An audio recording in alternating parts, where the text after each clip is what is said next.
আসসালামু আলাইকুম, কেমন আছেন সবাই? দিনা রান্নাঘরে সবাইকে স্বাগত। আজকে আমি এই ছোলার ডালের হালুয়া বানাবো, একদম সহজ উপায়।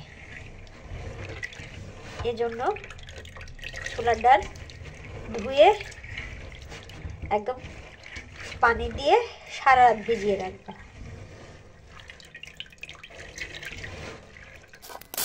ভিজে ছিল, এই দেখেন একদম ভিজে গেছে। এখন একটু লবণ আর একটু এলাইচি দিয়ে পানি দিয়ে 3টা সিটি দিয়ে নেব।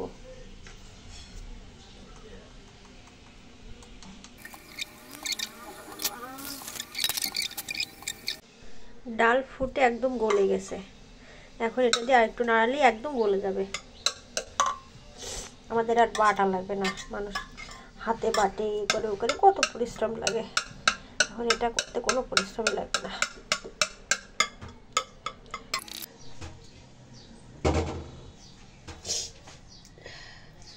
ডালটা রেডি হয়ে গেছে। এখন দিয়ে দেব পরিমাণ মতো চিনি। এখানে 1 কেজি ডাল আছে, আমি চিনি কম খাই, এই জন্য 7 কেজিরও কম চিনি আমি দিব।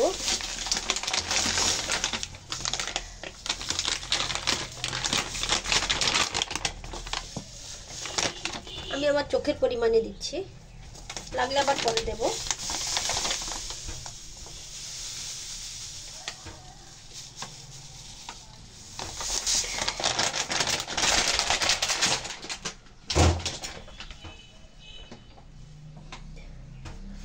কোটো দুধ ঘন করে গুলিয়ে রেখেছিলাম, এটা দিয়ে দিচ্ছি।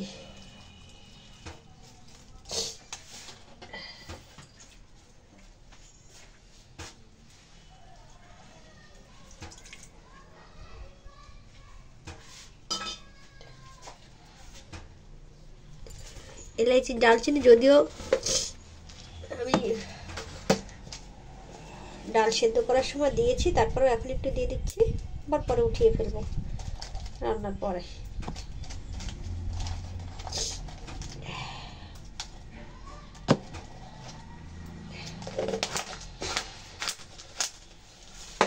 দিয়ে দেবো সামান্য একটু তেল, সয়াবিন তেল।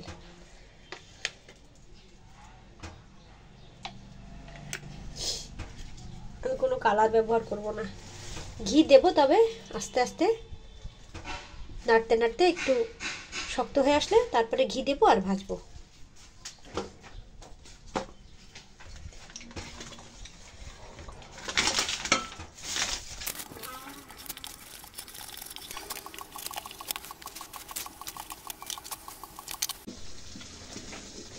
হালুয়া ফুটতে শুরু করেছে।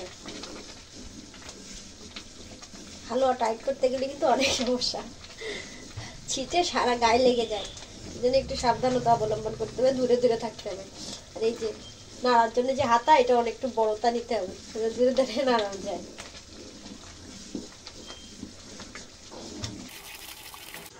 এখন প্রচুর ফুটছে, জন্য হালকা ঢেকে দিয়েছি, মাঝে মাঝে উঠে নাড়িয়ে নিচ্ছি।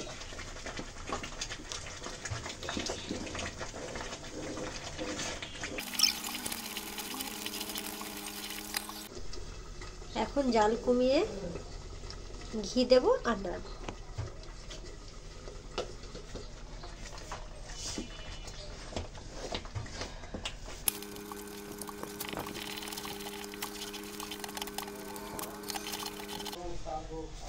হালুয়া টাইট হতে শুরু করেছে, এখন দিয়ে দেবো এই গুঁড়ো দুধ, দিয়ে নাড়তে থাকবো।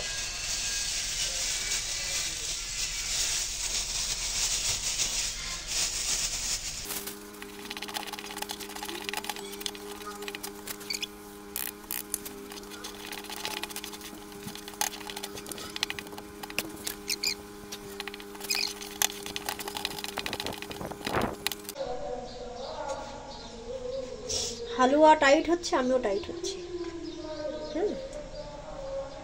এখন নাড়তে গেলে খুব কষ্ট হয়।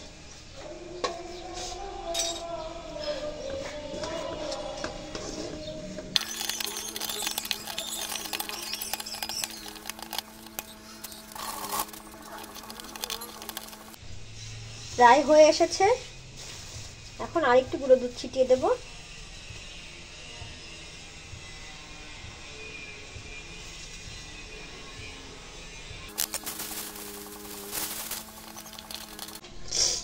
হালুয়া রেডি হয়ে গেছে। এখন এতে আমি নামিয়ে নেব।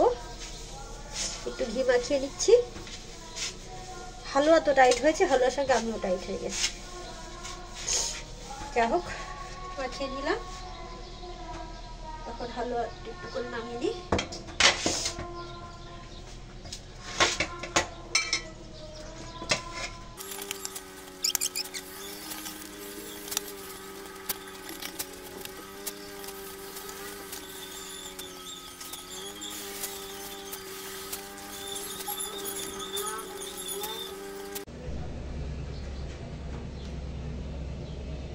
ঠান্ডা করে বড়শি করে কেটে নিয়েছি।